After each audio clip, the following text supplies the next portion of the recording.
Coba rasakan tanganmu sejenak. Bayangkan, dari pagi tadi saat alarm pertama bunyi dan kamu menekan tombol tunda, kamu kayak mengepalkan tanganmu sekuat-kuatnya. Mhm. Pasti tegang banget rasanya. Benar, menggenggamnya erat banget saat nembus kemacetan, saat duduk berjam-jam di depan layar, balesin pesan yang bertubi-tubi, sampai detik ini. Tentu aja setelah belasan jam, otot tanganmu bakal kerasa kram, pegal, dan benar-benar kehabisan tenaga. Iya. Dan kamu mungkin sekarang lagi rebahan, terus mikir, kenapa ya rasanya lelah banget malam ini?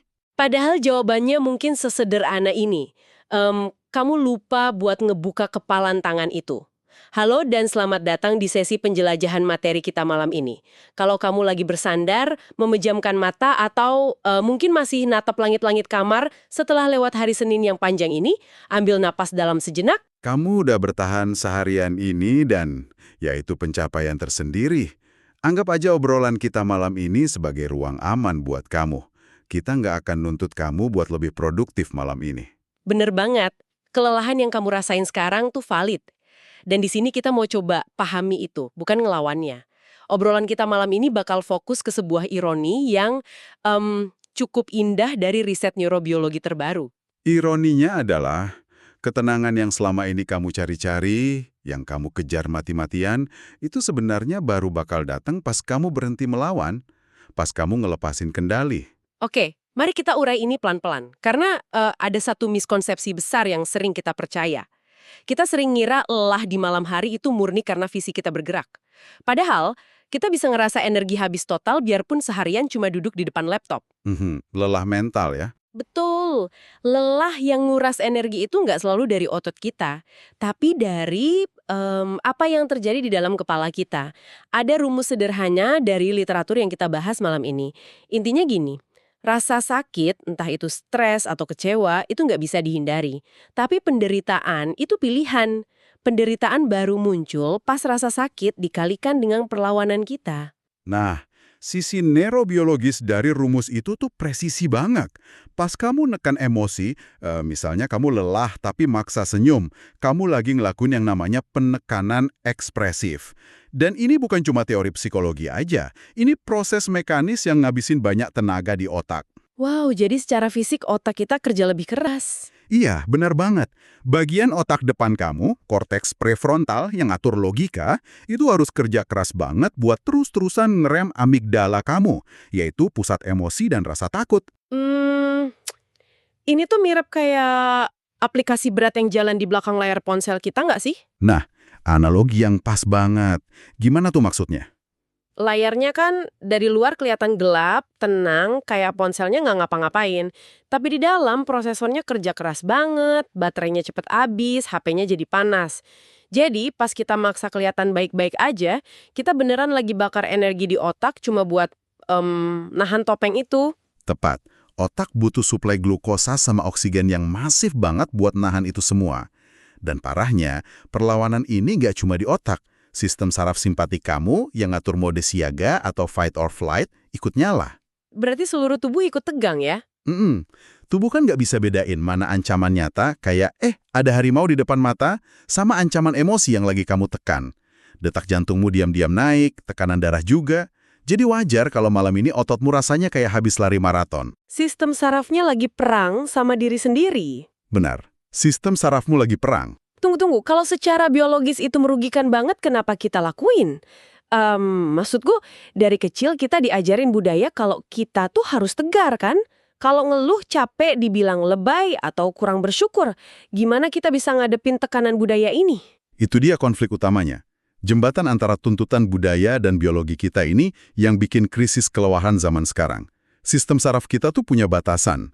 Istilahnya jendela toleransi. Jendela toleransi, oke? Iya, ini zona optimal di mana otak logika dan emosi kamu kerja seimbang. Tapi kalau budaya terus-terusan maksa kita pura-pura kuat demi ekspektasi orang lain, kita tuh secara paksa ditendang keluar dari jendela itu. Dan pas kita kelempar keluar dari jendela toleransi itu, apa yang terjadi sama fisik kita? Kadang kan kalau kita panik, orang suka bilang, udah tenang aja, pikir jernih. Tapi kok rasanya nggak ngaruh ya? Nggak ngaruh. Karena pas kamu keluar dari jendela itu, otak logikamu beneran mati sementara. Shutdown. Otak ngalihin semua energi ke pusat rasa takut buat mode bertahan hidup. Kamu kehilangan kemampuan fisik buat mikir logis. Wah, pantesan ya. Kalau kita hubungkan ini ke gambaran yang lebih besar, ini ngejelasin banyak hal. Kayak mahasiswa atau pekerja yang kena burnout parah, biasanya mereka yang paling keras nolak kenyataan kalau mereka tuh butuh istirahat kan? Betul sekali.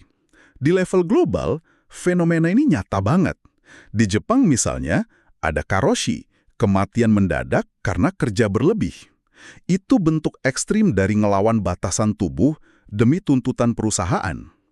Di budaya digital kita, tuntutan buat selalu online 24 jam sehari, itu bikin tubuh kita kebanjiran kortisol, hormon stres. Hormon kortisol ini yang bikin radang kan? Iya, kalau mengalir terus-terusan, dia jadi racun yang ngerusak saraf kita. Oke, jadi kalau nolak realitas itu merusak saraf, solusinya kita harus putar balik dong. Kita harus berhenti melawan. Tapi, disinilah bagian yang sangat menarik. Kadang ada salah paham soal kata penerimaan. Salah paham gimana? Pas dengar kata menerima, orang sering mikir itu artinya pasrah. Kayak, ya udahlah nyerah aja, biarin keadaan nindas kita. Bukannya gitu. Itu kerancuan yang wajar. Tapi, dalam neurobiologi, penerimaan itu beda sama pasrah yang nggak berdaya. Menerima bukan berarti kamu setuju situasinya buruk dan diam aja. Penerimaan itu sekedar, mengakui realitas saat ini tanpa menghakimi diri sendiri. Tanpa menghakimi, ya. Iya. Contohnya gini, kamu sadar malam ini badanku gemetar karena cemas besok ada kerjaan. Udah sampai situ aja. Nggak ditambahin narasi, wah karena aku cemas berarti aku lemah. Begitu penghakiman itu hilang, perlawanan internalmu pun runtuh. Jadi kita kayak cuma ngelaporin fakta di tubuh kita tanpa ngasih nilai jelek ke diri sendiri. Terus pas kita lakuin itu, apa yang berubah di otak? Perubahannya cepat banget. Pas kamu ngakuin fakta tanpa ngehakimi, pusat takut di otakmu dapat sinyal yang jelas. Oh, ternyata nggak ada ancaman bahaya di sini. Alarmnya pun mati. Dan pas alarm mati, energinya balik lagi. Tepat. Otak logikamu nyala lagi. Energi yang tadinya habis buat perang ngelawan diri sendiri, sekarang bisa dipakai buat istirahat atau mikir solusi. Ini ngingetin aku sama teori dari psikolog Barbara Fredrickson tentang broaden and build. Intinya, pas kita panik dan nolak keadaan, pandangan kita menyempitkan, kayak kacamata kuda, cuma lihat ancaman doang. Bener banget, tunnel vision. Nah, tapi pas kita menerima keadaan, pas kita narik nafas dan bilang, oke, lelah ini nyata, ruang mental kita perlahan meluas lagi. Ya, sisi kognitifnya tuh gitu.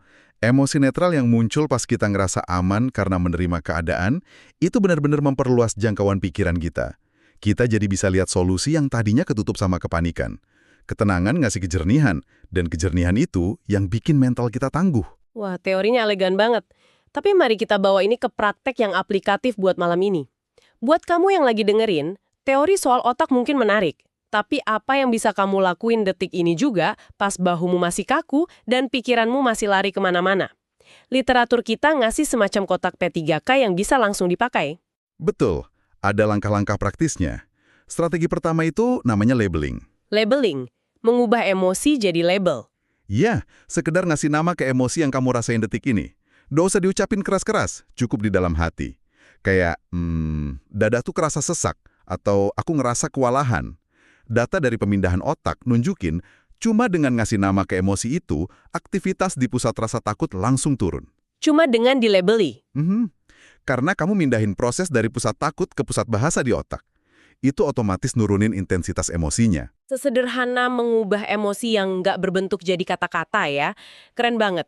Terus dari labeling ini, ada kerangka terstruktur yang disingkat KNOW. Mari kita bedah pelan-pelan. Oke, mulai dari K ya. Ya, K itu buat no. Sadari kalau dorongan buat nolak rasa nggak nyaman itu respons alami, otakmu cuma mau ngelindungin kamu. Lalu N itu notice. Perhatiin di bagian tubuh mana letak nggak nyamannya. Apakah rahangmu tegang? Atau napasmu pendek? Terus O itu open. Buka ruang buat sensasi itu. Jangan buru-buru disingkirin. Biarin aja rasa takut itu ada di sana barengan sama kesadaranmu. Dan yang terakhir, W untuk welcome. Nah, ini nih. K, N, sama O aku paham. Tapi jujur aja langkah terakhir ini, welcome atau menyambut, ini rasanya ngelawan insting banget. Menyambut rasa sesak pas lagi panik rasanya nggak masuk akal.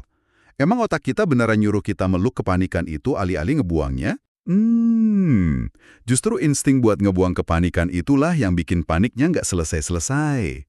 Pas kamu nolak panik, otak logikamu ngirim pesan ke pusat takut kalau sensasi di tubuhmu itu musuh berbahaya. Amigdala pun ngerespons dengan ngeluarin lebih banyak adrenalin. Oh, malah ditambahin bahan bakarnya ya? Benar. Sebaliknya, pas kamu menyambut sensasi itu, ibarat nyambut tamu yang kebasahan karena hujan, kamu suruh duduk aja di ruang tamu. Kamu benar-benar ngubah sinyal sarafnya. Kamu ngasih tahu otak kalau sensasi ini bukan ancaman yang membahayakan nyawa. Dan paniknya bakal reda sendiri. Iya, karena pemrosesan saraf pindah dari mode reaktif ke mode regulasi diri. Sensasi itu kehilangan kekuatannya. Ya, dari rasa sakit itu. Oke, paham. Tapi gimana kalau malam ini pikiran kita terlalu bising? Kadang kata-kata udah nggak mempan buat nembus kabut kelelahan kita. Di sini kayaknya kita butuh intervensi somatik ya, langsung ke tubuh. Betul. Kalau bahasa udah nggak bisa dipahami, sistem saraf yang lagi kelebihan beban, kita pakai bahasa tubuh. Kalau kamu ngerasa gelisah banget malam ini, coba pakai teknik pernapasan 4-7-8. 4-7-8. Gimana tuh caranya? Tarik napas pelan dari hidung selama 4 detik, tahan 7 detik, terus embuskan pelan banget lewat mulut selama 8 detik. Apa yang sebenarnya terjadi di tubuh pas kita memanjangin durasi embusan napas itu? Kok bisa sepenting itu? Embusan napas yang panjang, itu langsung ngaktifin saraf vagus. Saraf ini saraf panjang yang ngehubungin otak ke organ utama, termasuk jantung. Pas kamu buang napas lebih lama, saraf vagus ngelepasin cairan yang namanya asetilkolin. Ini kayak rem fisik yang langsung nurunin detak jantung kamu seketika. Wah, semacam pedal rem bawaan dari tubuh ya? Ini cara biologis buat maksa tubuh masuk ke mode istirahat. Dan selain napas, literatur kita juga nyebutin tombol reset darurat kalau paniknya udah pekat banget. Air dingin. Oh iya, ini menarik banget. Kalau kamu kewalahan, cuci muka pakai air dingin, terutama di area mata dan pipi.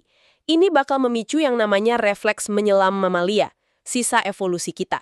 Pas wajah kena air dingin, tubuh ngira kita lagi nyelam ke air es. Jadi detak jantung otomatis turun drastis buat hemat oksigen.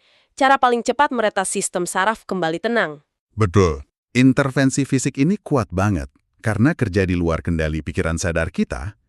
Tapi, buat jaga-jaga biar sistem saraf kita nggak terus-terusan keluar dari jendela toleransi, ada satu solusi jangka panjang yang mendasar. Menetapkan batasan. Terkadang, cara paling efektif buat berhenti melawan secara internal adalah dengan melindungi energimu di eksternal. Maksudnya, berani bilang tidak? Tepat. Berani bilang tidak pada ekspektasi orang lain yang nggak masuk akal. Dan lebih penting lagi, ekspektasi dari dirimu sendiri.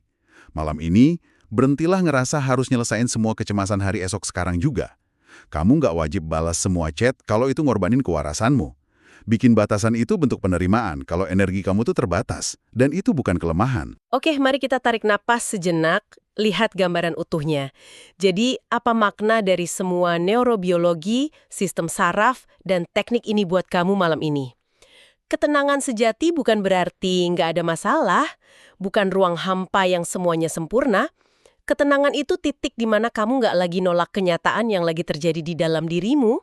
Setuju banget. Menyadari kalau lelah, cemas, itu bukan musuh yang harus diberantas. Mereka cuma pengalaman manusiawi yang butuh diakui aja. Dan berhenti melawan realitas, itu nggak bikin kamu jadi orang yang pasrah atau kalah. Malah butuh keberanian mental yang luar biasa buat berani lihat kenyataan apa adanya tanpa filter ketakutan atau ego. Benar. Jadi malam ini, tugasmu udah selesai. Berhentilah ngabisin energi di otak, cuma buat nahan citra diri yang kuat terus. Lepasin aja baju besi itu.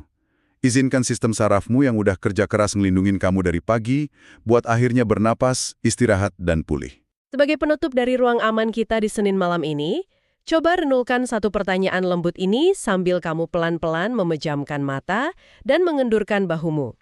Gimana kalau emosi atau rasa lelah yang paling keras kamu lawan hari ini sebenarnya adalah sebuah kompas internal? Kompas yang nggak nyoba ngehancurin kamu, tapi lagi berusaha keras nuntun kamu ke satu hal yang paling tubuhmu butuhkan sekarang, yaitu istirahat seutuhnya. Buka pelan-pelan kepalan tangan yang kita bahas di awal tadi, rasakan aliran darah balik lagi ke jemarimu. Selamat malam, selamat beristirahat, dan izinkan dirimu ngelepasin semua pertahanan.